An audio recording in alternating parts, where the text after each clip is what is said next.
Hello everyone. ये इस season का लास्ट एपिसोड होने वाला है तो फिर चलिए फटाफट से इसे स्टार्ट करते हैं। सब लोग अंकल और हानियों के मौत के गम में डूबे हुए थे।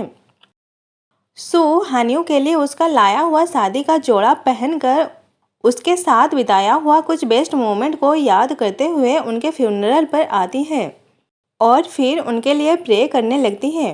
वो हानियों के गम में इतना डूब गई थी कि वहीं पर ही बेहोश होकर गिर पड़ती है। इसके बाद चांग्यान भी फ्यूनरल पर प्रे करने के लिए आता है। इन बाव उसको देखकर कहती है कि तुम यहाँ पर क्या कर रहे हो? इतना कुछ हो जाने के बाद तुम्हें यहाँ पर नहीं होना चाहिए था। चांग्यान कहता है मैं उनके लिए प्रे करने आया हूँ। इन बाव कहती है तुम यहाँ पर आना डिजर्व नहीं करते, इसलिए अच्छा होगा कि तुम यहाँ से चले जाओ। पर चांग्यान वहाँ से नहीं जाता और आगे बढ़ने लगता है तो इन बाव उस पर वार कर देती है। फिर भी चांग्यान नहीं रुकता और फिर से आगे बढ़ने लगता है। इन बार फिर से उसके ऊपर जोरदार वार करती है जिससे वो दूर जाकर गिरता है और उसके मुंह से खून भी निकलने लगता है। फिर भी वो खुद को संभाल कर उठ खड़ा होता है और फिर से आगे बढ़ने लगता है। इन बाव दुखी होकर उससे कहती है तुमने ऐसा क्यों किया? हानियों और मेरे पापा को क्यों मार डाला? तुमने हमेशा मेरी रक्षा की है और हमेशा मुझे इतना प्यार किया, फिर तुमने उनके साथ ऐसा क्यों किया? चांग्यान उस रात को याद करता है कि कैसे अंकल इनबाव की बॉडी से इविल एनर्जी को निकालने के बाद वो इविल एनर्जी उनको वजस कर रहा था, इसलिए उन्होंने ही चांग्यान को खुद को मार डालने के लिए कहते हैं। ऐसा करने से ही वो इविल एनर्जी नष्ट हो सकती थी, पर चांग्यान ऐसा बिल्कुल भी नहीं करना चाहता था, इसलिए वही खुद उसके हाथों अपने आप को स्टैब करवा लेते हैं और फिर उसे कहते हैं कि तुम इसके बारे में इनबाव को कुछ भी मत बताना, वरना वो खुद को कभी माफ नहीं कर पाएगी। इसलिए चांग्यान इनबाव को कुछ भी नहीं बता रहा था और बस इन सब के लिए उसे सॉरी करता है। इनबाव कहती है अब हमारे बीच कुछ भी नहीं रहा, चलो इसे अब खत्म करते हैं, और तलवार उसके हाथ में पकड़ाकर कहती है कि मुझे भी मार कर उनके पास भेज दो, मैं और ये सब नहीं सह सकती, और खुद को स्टैब करने जाती है पर चांग्यान तलवार को दूर फेंक देता है। फिर उससे कहता है क्या तुम उनका बदला लेकर खुश रहोगी? और उसके पास जाकर उसका दिया हुआ लास्ट सोल उसके बॉडी से निकालकर उसके हाथ में रख देता है, फिर अपने हाथ से दबाकर सोल को क्रश कर देता है। इनबाव कहती है ये तुम क्या कर रहे हो? चांग्यान कहता है ये मेरा लास्ट सोल था, इसके नष्ट होते ही मेरा भी अंत हो जाएगा और तुम्हारा रिवेंज भी कंप्लीट हो जाएगा। इनबाव कहती है नहीं, मैंने ऐसा नहीं कहा, तुम मर नहीं सकते, तुम मुझे छोड़कर नहीं जा सकते। पर तब तक चांग्यान देखते ही देखते गायब हो जाता है।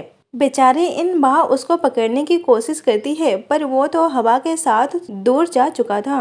वो बस दुखी होकर उसको पुकारती रह जाती है। कमाल की बात यह है कि उसका लास्ट सोल फिर से उसके पास आ जाता है। आगे इनवा उसके पापा के रूम में जाती है और उनकी सारी चीजों को देखकर उन्हें याद करने लगती है।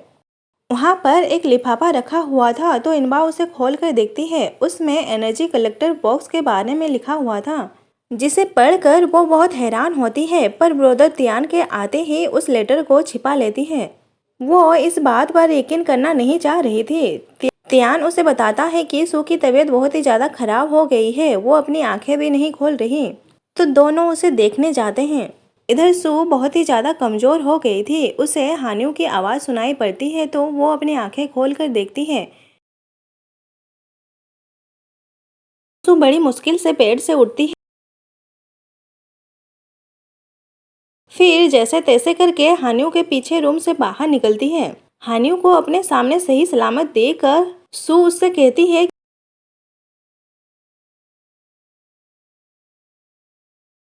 और अपना हाथ उसके तरफ बढ़ाता है। सू भी उसकी बातें सुनकर खुश हो जाती है और आगे बढ़कर उसका हाथ पकड़ने जाती है। उससे ऐसे जाते इनबा और तियान भी देख रहे थे। सू जैसे ही हानियों का हाथ पकड़ती है वैसे ही उसकी आत्मा हानियों के साथ चली जाती है और उसका शरीर वहीं पर गिर पड़ता है और यहाँ पर सू की भी मौत हो जाती है। कितना इमोशनल सीन था ये, मुझे तो देखकर रोना ही आ गया। अब इनबा बेचारी बिल्कुल अकेली रह गई थी। सब लोग एक एक करके उसको छोड़कर चले गए। आगे इन बाव पूरे घर में अकेली रह गई थी और घर में इधर उधर घूम रही थी। उसे सू और हानियों दिखते हैं जो हंसी मजाक कर रहे थे, तो उन्हें देखकर खुश हो जाती है, पर वो लोग उसके बॉडी के आर पार चले जाते हैं। उसे चांग्यान और उसके पापा भी दिखते हैं जो देखते ही देखते वहां से गायब हो जाते हैं। इन बाव खड़ी थी तो फॉक्स उसके पास आकर कहता है कि तुमने हमारे मेजेस्टी को मार डाला। तुम जानते भी हो कि उन्होंने तुम्हारे लिए कितना कुछ किया, यहाँ तक कि अपनी 8 लाइफ्स भी तुम्हारे लिए कुर्बान कर दी, सिर्फ तुम्हारे लिए। और तुमने क्या किया? इनबाव तो ये सुनकर बहुत ही ज्यादा हैरान थी। फॉक्स कहता है, तुमने कभी सोचा है कि चांग्यान ने तुम्हारे पापा को सडनली क्यों मार डाला? तो वो कहती है, नहीं, मुझे नहीं जानना, मुझे इस बारे में कुछ भी नहीं जानना, मैं इस बारे में कुछ भी नहीं जानना चाहती। फॉक्स चांग्यान का लाश तो निकाल कर कहता है कि ये तुम्हें सच्चाई दिखाएगा कि उस रात को क्या हुआ था। इन बाव ये सब जानकर पूरी तरह से टूट गई थी। उसी ने ही उन सबको मार डाला, अपने सारे चाहने वालों को अपने ही हाथों मार डाला। ये सब याद करके खूब रोती है, उनके साथ बिताए हुए अच्छे मोमेंट्स को याद करते हुए खूब रोती है। अब इनबाव के पास कुछ भी नहीं बचा था, इसलिए वो भी अपनी जान देने के लिए खाई के ऊपर चढ़ जाती है और वहां से सबको याद करते हुए जंप कर देती है। फॉक्स बस उसे देखता रह जाता है, उसे बचा नहीं पाता। तभी चांग्यान के लास्ट सोल से एनर्जी निकलकर इनबाव को सब तरफ से घेर लेती है। उस एनर्जी की वजह से उससे भी अपनी और लिंजी की पिछले जन्म की सारी मेमोरी याद आ जाती है और वो अपने पास चांग्यान को भी देख पाती है।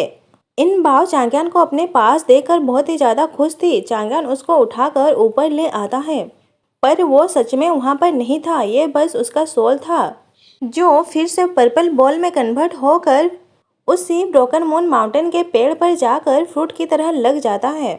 आगे इनबाव उस पेड़ पर लगे चांग्यान के सोल को देखने आती है और उसे देखकर कहती है, क्या ये तुम हो चांग्यान?